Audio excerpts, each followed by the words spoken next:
Man, all these Arthuses raising undead armies and Bolvars shoving big ice chunks at people give DKs a bad rep. And you know why both of them failed at their thing? Because one was unholy and the other one was frost, and they had no tank. Yeah, you know where this is going. Blood Decay, baby! And Blood Decay is not getting a good representation out there, and we are here to fix that. In today's video, we will explore the intricacies of blood in lore and how we can add it to the... Hey! We're doing a guide on it, yo! You RP crazed nerd! Stop it with the lore bullshit! In today's video, we will check the quick changes and how blood plays on the pre-patch. You will still use Azerite, essences, a new talent, and of course the rotation, but that's not all, so stay tuned!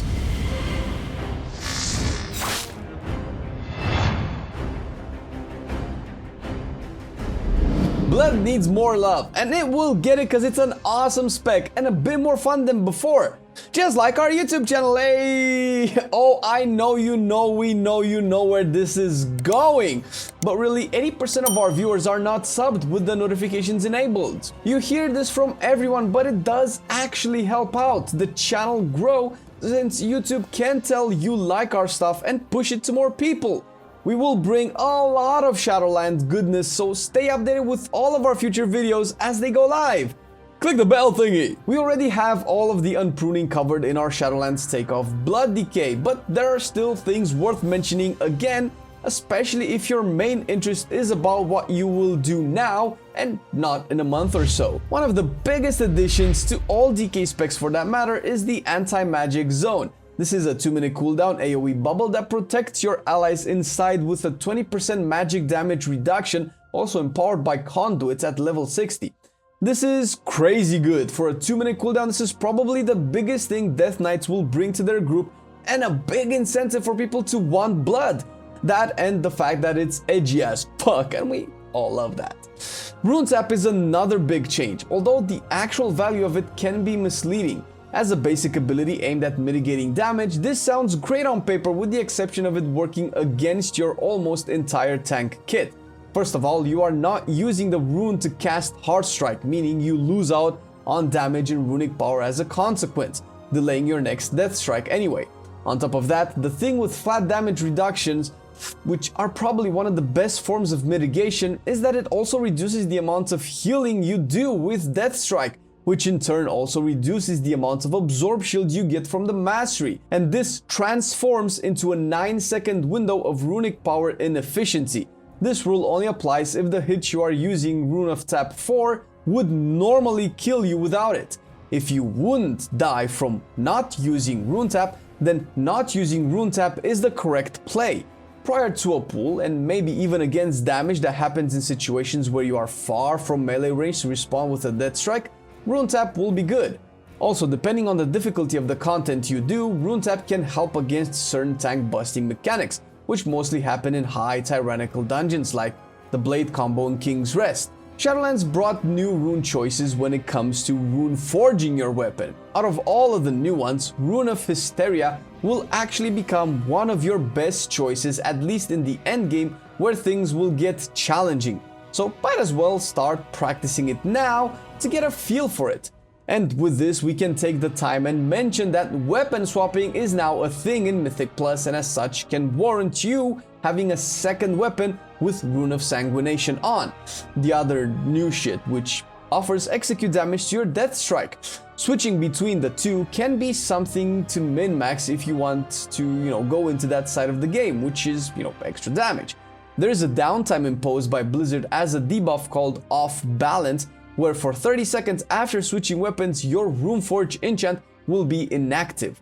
For very long execute phases, it's worth swapping the weapon early, and once the target hits that sweet low HP mark, 30-35%-ish, you can start swinging with the rune active and hit for pretty decent damage. For now, Raise Dead is a DPS cooldown where you summon your ghoul for a short period of time to attack your target. Once Shadowlands releases and you get Sacrificial Pack, it can become a kinda defensive cooldown as well by healing you, but also provides you a much bigger damage option. The value of it will be subject to debate. For now, you'll also notice that Ossuary is in your spellbook. Again, something available once you level past 50, so nothing to worry about for now, but it will impact your talent choices since it's baseline now. So, to the talents!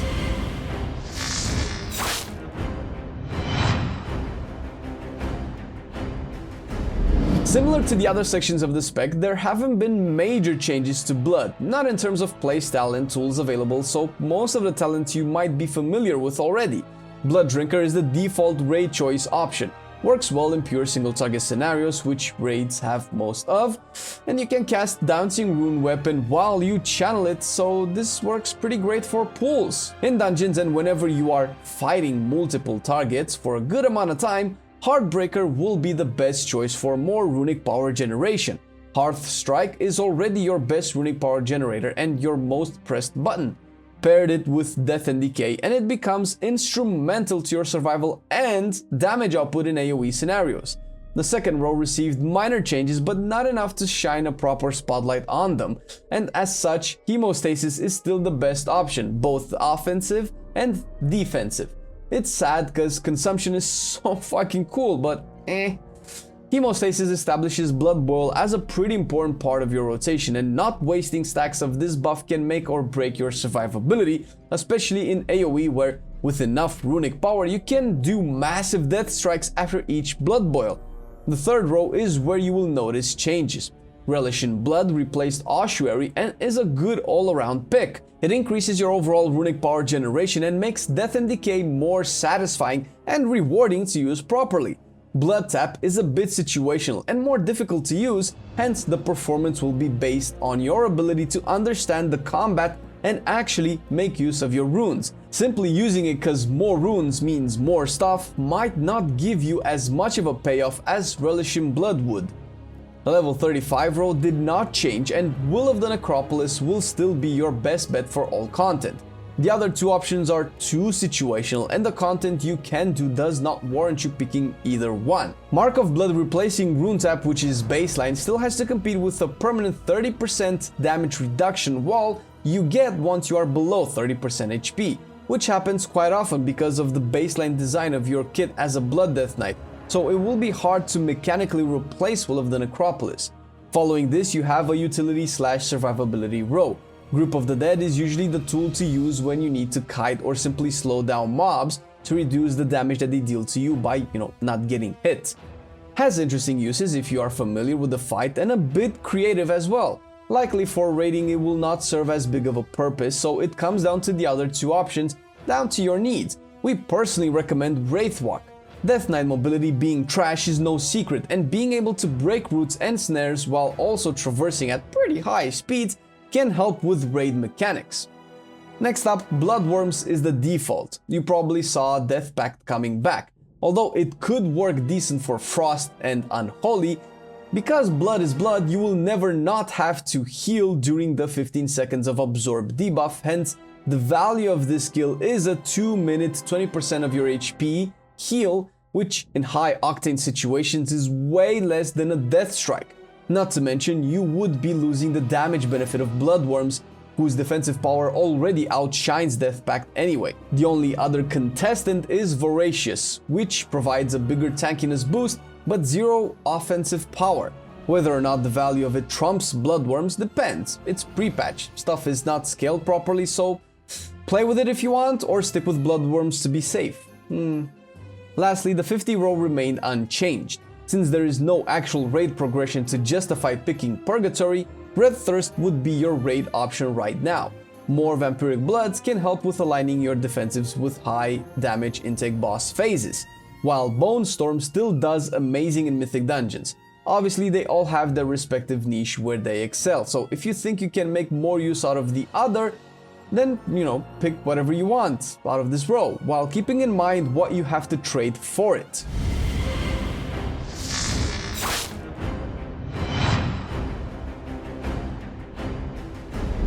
With the loss of versatile corruptions and other stat amps, and the addition of diminishing return on secondary stats which apply during endgame, probably 9.3 for Blood Decay, gearing is simpler in a way.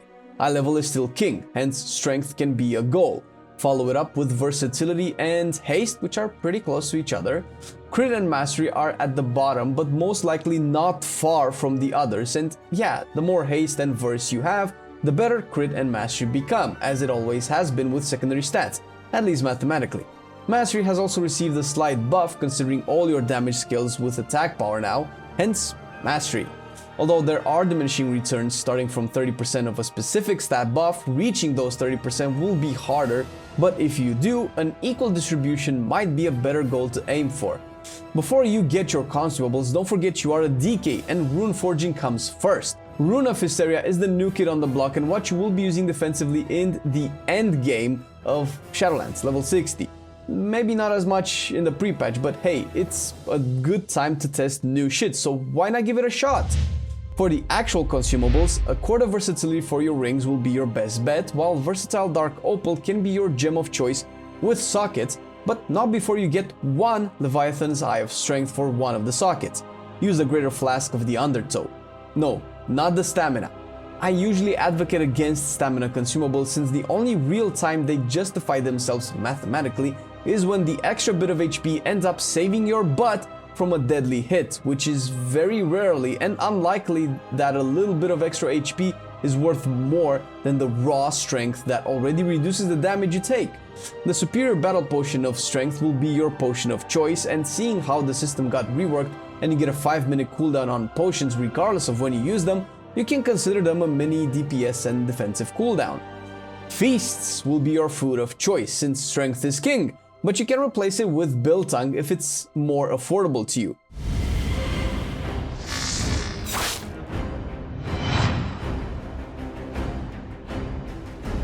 Azerite did not magically change for blood, unfortunately, so stats are more important and the strength and priority in which you pick them starts from the inner rings instead. Impassive Visage and Resounding Protection will be your strongest options. On the next ring, raw stats generators like Overwhelming Power or raw damage dealing options like Heed My Call will be your best thing to choose from, favoring stats over raw damage of course. And lastly, for the main rings, always opt for the generic traits like Heart of Darkness, probably Biss, which are always found on one of the outer rings, and for the mandatory blood trait which you cannot escape, it can be between Eternal Rune Weapon and Bloody Rune Blade. DK traits are incredibly underwhelming, and so far Blood might be the only spec in the game that wants his Azerite based on supposed weaker rings just because the actual spec traits are poorly designed and or balanced. Essences are mostly unchanged as well. For raiding, Crucible of Flame is your best choice. It provides a lot of damage potential, especially with the weird scaling in the pre-patch where it's doing more damage than before. The other majors are usually garbage for normal tanks and even worse for blood. Your minors though will be the usual Conflict and Strife, Null Barrier and Symbiotic Presence. I know there's no more corruption resistance to speak of, but it's the best out of all your other options, which are underwhelming to say the least. Conflict is a big verse amp, and Null Barrier will work as a good absorb for low content, and primarily damage source for tougher content where the absorb becomes negligible. The Symbiotic Presence or Formless Void as a minor will serve to funnel a lot of strength since raiding sees everyone and their mom pop essences left and right, turning its uptime onto the buff, something that you should not ignore. For dungeons it's mostly similar. Crucible as a major, even in AoE, it's still the best. Please don't pick Anima of Life and Death. We talked about it multiple times in the past and in multiple videos. Its minor is almost non-existent for blood, since the core design of the spec sees you dip low pretty often, so it rarely stays up to its full amount of skills to buff your HP long enough that it will matter. And if you are not dipping often, you are doing low content for your gear, in which case you can probably play whatever you want anyway. The major is also misleading, and you would be sacrificing the damage from both the major and the minor of your Crucible of Flame for it. Not worth it in our opinion. The actual minors are still Conflict and Strife and Null Barrier for the same reasons as before, while the last one will be Stand Your Ground for the extra defensives when fighting large packs. Versatility.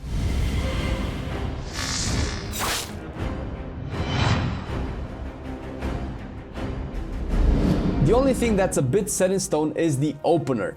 You now open with Rune tap just before you get meleeed by the boss. Pop Blood Drinker and cast Dancing Rune Weapon as you are channeling the spell. Use a Marrow Rend, which should get you to 6 Bone Shields, and Blood Boil to apply Blood Plague. After this, start with the priority in the rotation, which is where your main focus should be at. The most important rule is to not overcap runic power, since you will be gimping your survivability and set you behind in combat with no real means to get back aside your healer working overtime with butt cheeks clenched. Use Marrow Rend to stay at above 5 Bone Shields. We know you don't have Ossuary, but there's no real point in developing bad habits for a few weeks until you actually do get it, and this just makes sense.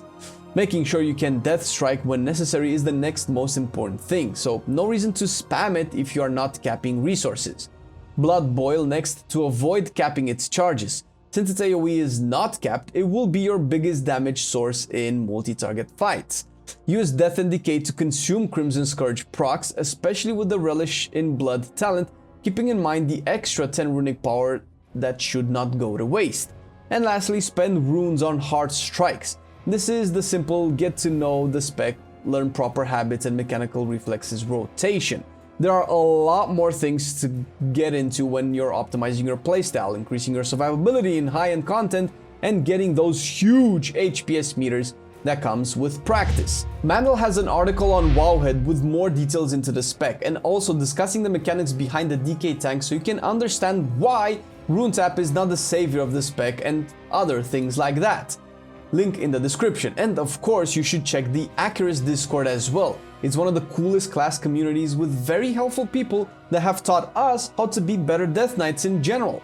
Thank you to our patrons who are supporting our content. You guys are awesome. Maybe it doesn't show it because we do say it every time in every video, but it does help us a lot and we are super grateful for your help, guys. It really means the world to us that so many of you are supporting our content. And if you, dear viewer, want to support us a little bit more, because you know it's not required, but we do appreciate it, you can check the link down below to our Patreon page and you can find some goodies if you're into that kind of stuff, maybe something for you. And of course our merch page with t-shirts and mugs, all designed and drawn by Marcelian himself.